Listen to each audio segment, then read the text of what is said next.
The McAlvany Weekly Commentary covering monetary, economic, and geopolitical news events. Now here are Kevin Orrick and David McAlvany.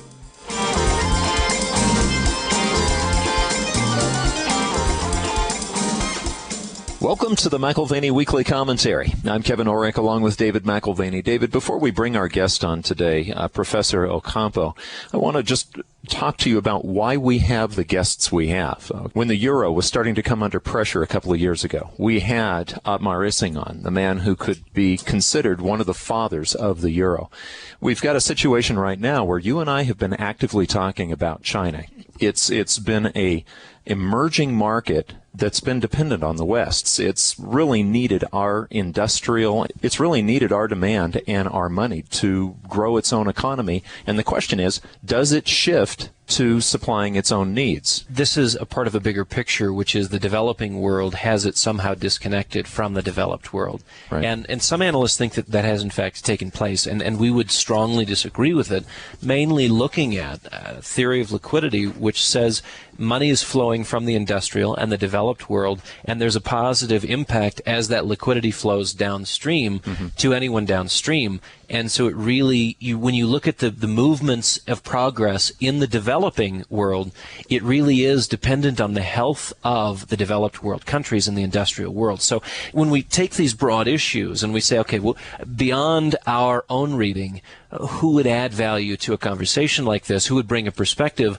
I think of Professor Jose Ocampo, because here's a guy who was nominated, one of three, nominated as the World Bank president, replacing Robert Zoellick this summer, and he dropped out of the race in April, but he still serves with the United Nations, teaches economics at Columbia University, and brings a very interesting perspective because not only has he taken various posts with the United Nations as Undersecretary General for Economic and Social Affairs, Executive Secretary for the Economic Commission of Latin America and the Caribbean, but also playing a role in the Colombian government as Minister of Finance, Public Credit, and Minister of Agriculture and Rural Development. So you've got these things. There's a good reason why he was posted and potentially the World Bank president. It's a development institution. And you mentioned, we've been talking about the World Bank report to China. China is using this possibly as a model of economic change. And we've talked to guests in the past, and you and I have talked about this, that political change has to occur as well. And I'm hoping that you're going to ask that question when you talk to Professor Ocampo. Certainly. And this is, again, where we certainly go beyond just sort of the choir of people that we always talk to, always read, even always agree with, to say what really is the context that we're in. Is this an issue of decoupling? Could we be wrong? Could we, in fact, see the developing world exceed all expectations and lead a recovery economically over the next 5 to 10 years? And so, again, we want to embrace as many different opinions as we can as we look at these issues. And here's a gentleman who I think adds tremendous value to the conversation in that regard. Studied at Notre Dame in his undergrad, PhD in economics from Yale. And so, again, kind of a blend of academic pursuits there at Columbia, policy pursuits through the United Nations, and then, of course, his sort of boots-on-the-ground experience in policy implementation with the government in Colombia. And I would note, I think Colombia is one of the great success stories. If you look at the last 5-10 years, not only do we have sort of an underlying support for that in the free trade agreements which the U.S. has signed with both Colombia and Panama in recent years, but there's been policy changes, political reform as well as economic reform that over the last 5 to 7 to 10 years has put them as one of the leading growth economies in Latin America.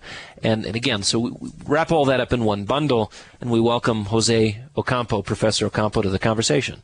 Well, we are in the midst of a global slowdown induced by the major industrial countries, particularly Western Europe, in which the developing countries are still growing more rapidly, but they are also slowing down. The support for these trends, the major move forward, the rise of the rest, it's taken place in a certain context. We've had now for about 40 years exponential credit growth in the developed world. And also an unleashing of fiat money, followed by the end of the Bretton Woods Agreement, with many benefits in terms of capital flows going to the developing world, or at least this would be one interpretation of events in keeping with the Kindleberger or Minsky in terms of their ideas of liquidity. The question I would have as we look at this period of slowdown, global slowdown, can we avoid a devolution in this context of constrained capital flows, diminishing foreign direct investment, a contraction of credit, the things that have helped aid the developing world? How do we avoid this devolution? From the perspective of developing countries, stable capital flows are good, particularly most forms of foreign direct investment, not all as I will mention, but the volatile flows, which are the financial flows, have been a source of significant problems, generating booms and busts, very much like in credit growth, and then the busts have generated problems a la Minsky, let's say, in industrial countries. So it would actually be better for the industrial us, and certainly for the developing countries, to limit certain forms of capital mobility, much in the spirit of the original Bretton Woods arrangement of 1944.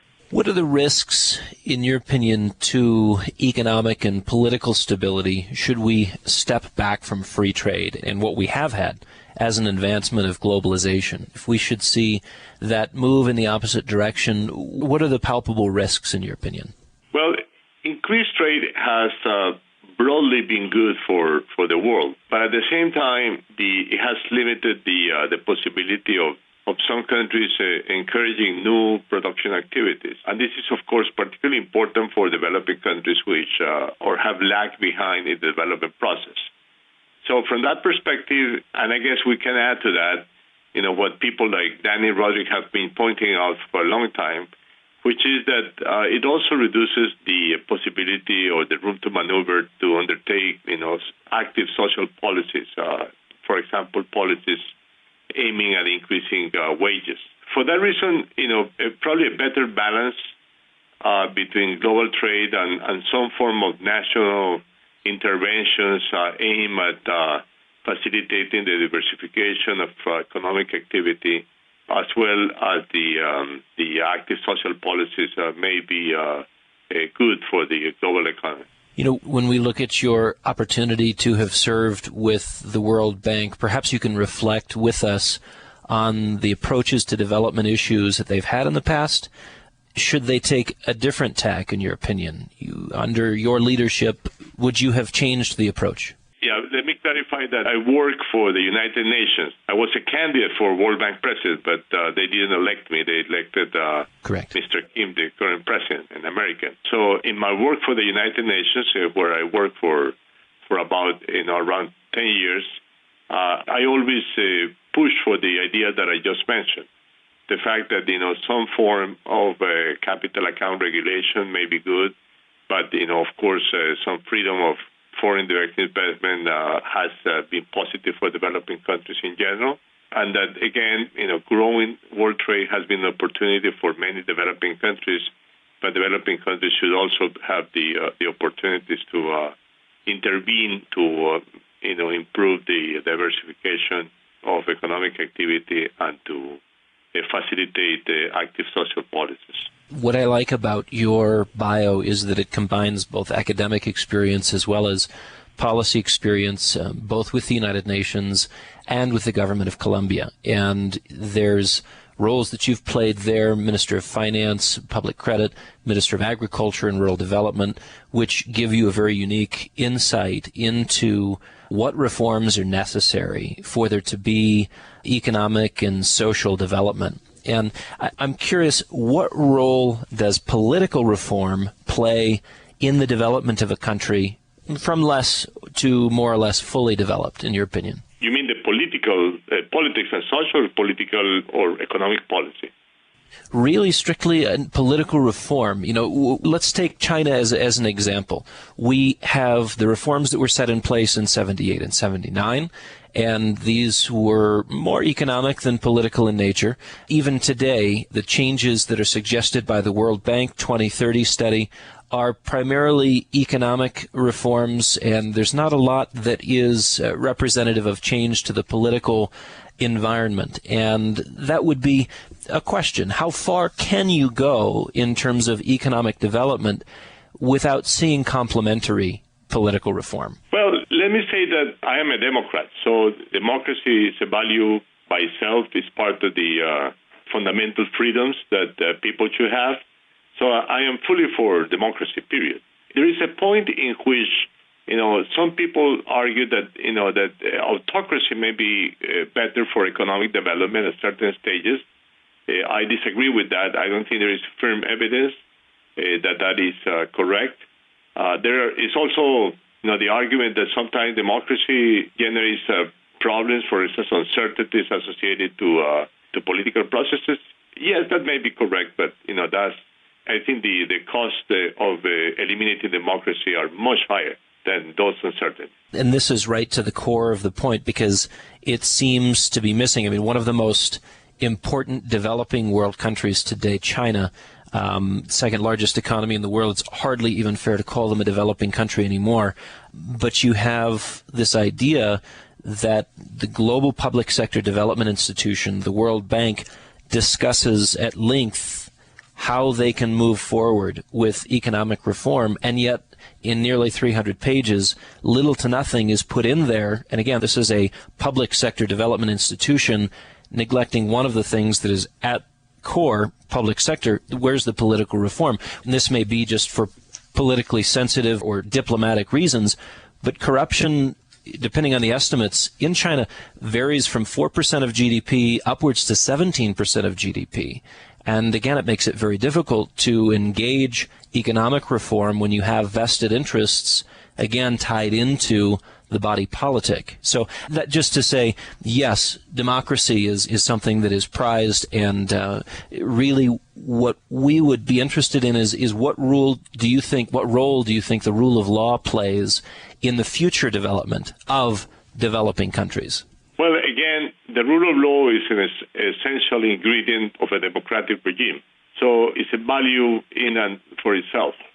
And so I fully support the idea that democracy and the rule of law should be adopted by all developing countries. I think the rule of law actually is good for economic development in general. So the uncertainties that surround the absence of the rule of law are generally disadvantageous for developing countries. Middle-income countries still have about 70% of the world's population living on less than $2 a day. And again, going back to that World Bank study, the World Bank's China report, China 2030, there's an interesting chart that pointed out that in 1960, there were 101 economies that the bank classified as middle income. Now, by 2008, fast forward, half a century later, 13 had made it into the high-income category, and Greece is included in that. You're a development expert. What, in your views, is the way for progress to be made? We've just gone through one of the greatest periods of globalization in world history. Why have so few developing countries gotten over the hurdle and actually entered into the high-income category? Yeah, that's a fundamental question of course, in development economics. I would say that it's the same thing that you have at the national level. I mean, in a sense, the mobility of people, across income classes is not an easy job. I mean, very few people make it, let's say, from the middle class into the upper class. But the opportunities at the national level are always, the opportunities for mobility at the national level are always supported by state policy. I mean, one of the major problems in the international community, there is not such a support. I mean, there was the idea of development cooperation, which has been in the air, let's say, since the Second World War, but the capacity of the international system to support that mobility has been relatively limited. I mean, a few countries have made it through, but you can see the constraints that are faced by developing countries in terms of the accumulation of capital, both human and physical capital, the capacity in particular to upgrade technologically, and even in some cases you see that the process is not it's not full. I mean, you mentioned the case of Greece. That may be a reflection of the fact that that Greece does not have the full ingredients of a developed country.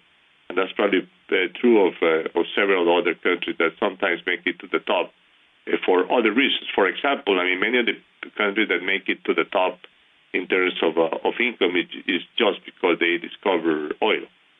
That doesn't make a country developed. Couldn't agree more. A past guest on our program, Hernando de Soto, has suggested that property rights and clear title of land held by an individual allows for the leveraging of personal balance sheets and capital investment into businesses, just one benefit of unlocking real estate values. The respect of property rights is rooted in the rule of law, what we discussed earlier. Doesn't a healthy respect for the rule of law precede that economic unleashing and arguably the step from developing to developed world status? How would you introduce that diplomatically into the developing world as a fundamental cornerstone, the respect for the rule of law? Well, let me point it out that the property rights is only a limited part of the rule of law, and I will furthermore make the point that Mr. De Soto tends to overestimate the contribution that property rights can make to development. I mean, the fact that people have some limited property and can use it to improve their standard of living doesn't allow most poor people to get out of poverty. I think Mr. De Soto has always overestimated that.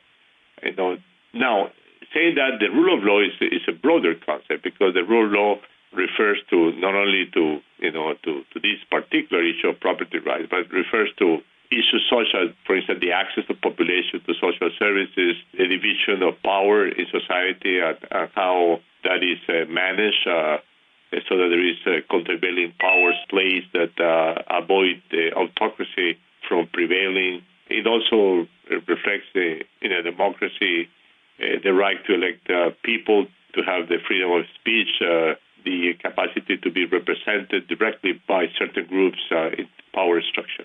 I think all of those are good for development, which is the point I made previously. As the old Greek phrase goes, there's many a slip between the cup and the lip. If we look at developing world countries having made great progress in recent decades, there's a growth model that has been in place. Do you feel there's some dependence in the growth model of the last 30 to 40 years on Western Europe and the U.S. and a need for a new growth model? Well, very well-known Latin American economist, Mr. Pritchard, always thought of the international economic system as a center-periphery system in which some industrial countries, the U.S., Western Europe, Japan, let's say, had been at the center of the system, and developing countries are in the periphery. Now, that conception, I think, broadly speaking, is the correct one. Within that system, of course, the opportunities for developing countries to advance through the attraction of foreign direct investment are always, positive ingredients that allow the developing countries to sometimes, but not very frequently, to reduce the bridge, the gap that in income between industrial and developing countries. Now, still, the world has lived until very recently under that system. So the major, let's say, dynamic forces always come from industrial countries, particularly in terms of technological development, of the generation of business cycles. Developing countries are takers of, they are absorbers of that technology. They are business cycle takers rather than business cycle makers. Still, I think we have not seen a world in which developing countries are the source of those dynamics. I mean, they have grown faster for around 10 years, significantly faster, actually, for around 10 years. But we still have to see whether, for example, China or even less likely India become the true engines of the world economy. I mean, that role is still for the industrial countries because we continue to live under a center-periphery system. I mean, the closest to that, to a change in the system is the possibility that China will emerge as an alternative pole of the world economy. But still, it's a bit far from that position, particularly because it is not yet a major source of technology, the way the U.S. or Western Europe or Japan are sources of technological innovation. when you look at the changes over the last 25 years, sort of the migration in emphasis from the G2 to the G3, 7, 8, now the G20, with an institution like the World Bank, you have as much as 77 countries with opinions on what should and should not be done. And this has led some analysts to conclude that we've effectively moved to a G0 world, devoid of leadership and fractured by too many divergent interests and opinions. How do you see this greater, if you want to call it democratization, in global leadership, and how do you define leadership in this period? Yeah, that's a fantastic question. And your observation that maybe we're under G0 is a wise one. We have seen in the last few years some cases of leadership, but they don't necessarily last for too long. I mean, for example, it is quite clear that after the collapse of Lehman Brothers, the actions of the major industrial country central banks, industrial country governments played a role in helping to avoid the catastrophe. And then the G20, particularly in its London meeting in April 2009, made a major advance, major push towards the recovery of the global economy. But then it didn't last. I mean, we have seen that a movement from that, G4 or 5, let's say, to a G20, as you point out, maybe to a G0. And in other areas, we have seen inadequate action.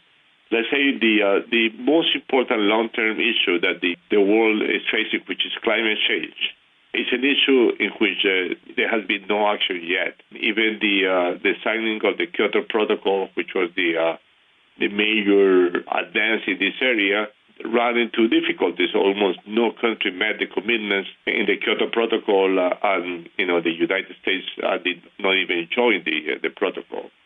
In the negotiations that have been going on in recent years, there has been no real advance, and we are still waiting to see whether the international community would reach an agreement on this critical issue.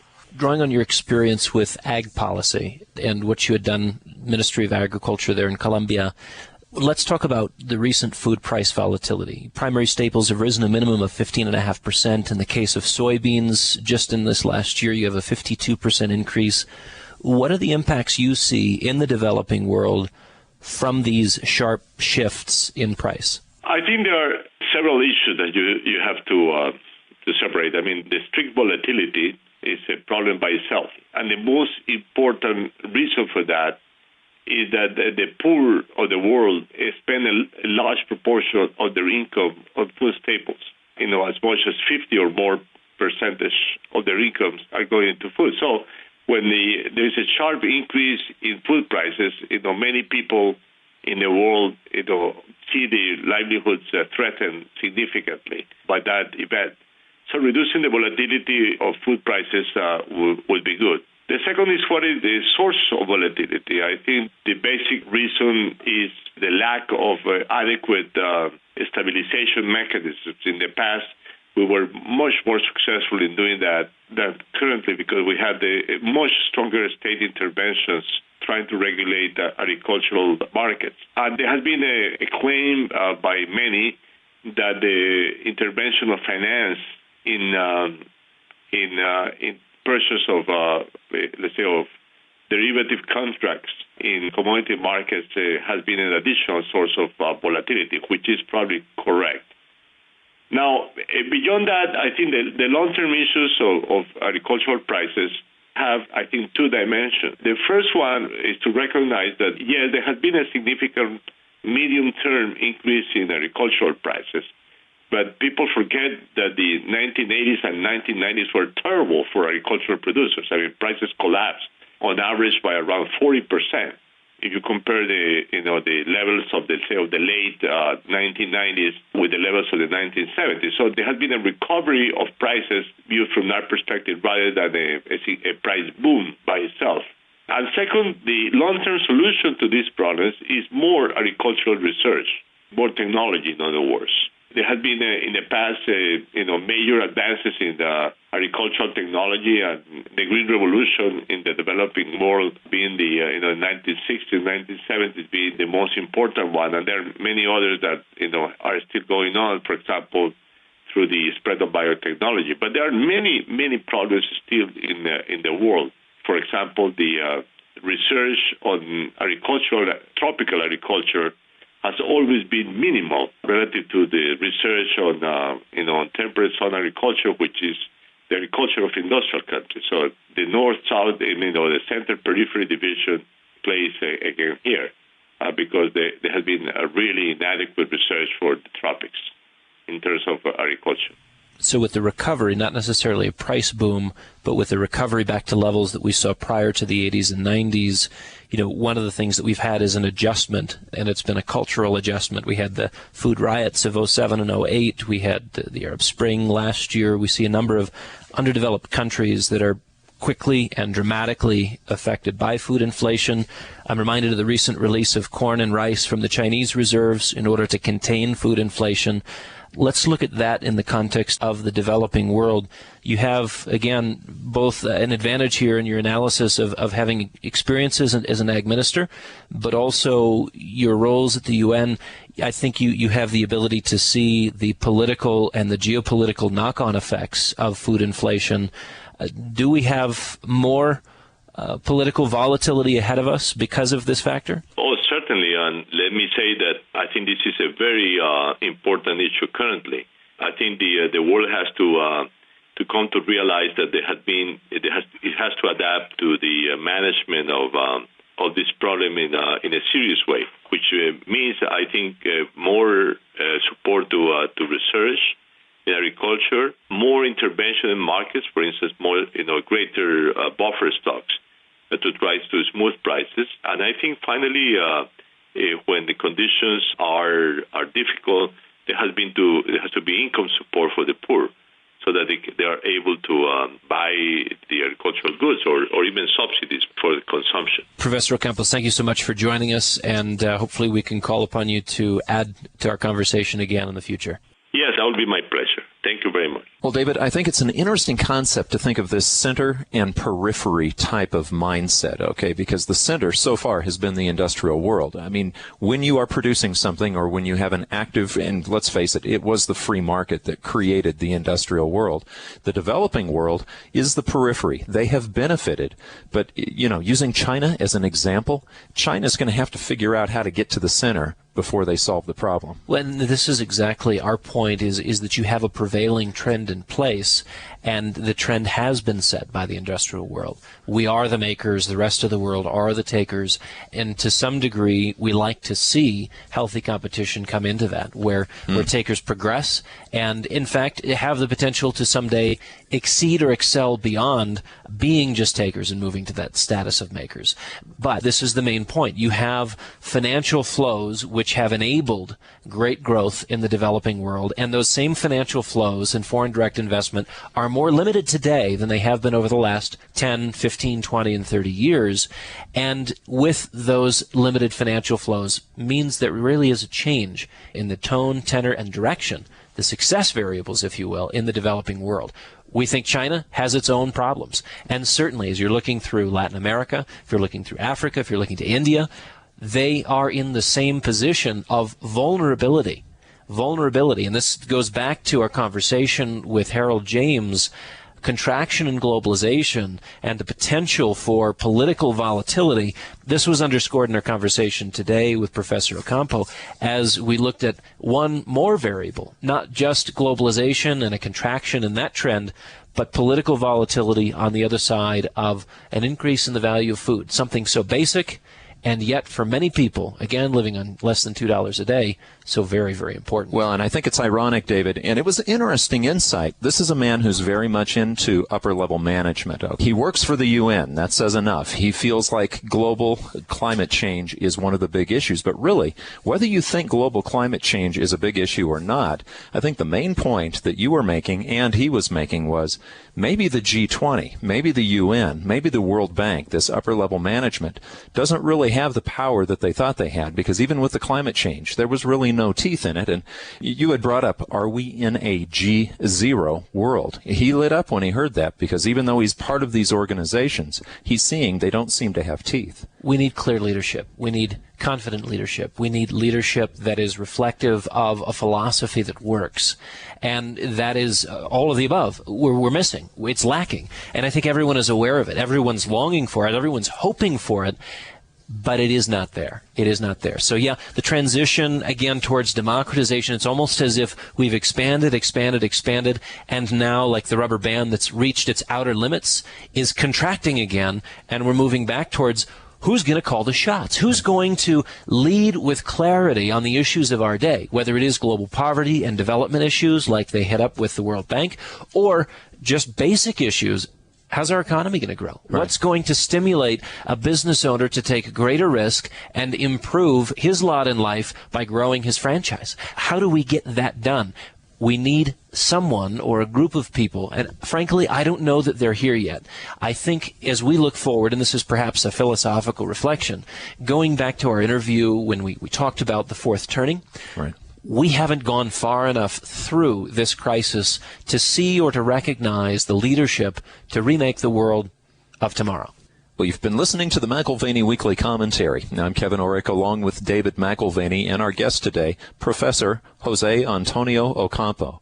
You can find us at McAlvany.com, McAlvany.com, or give us a call at 800-525-9556.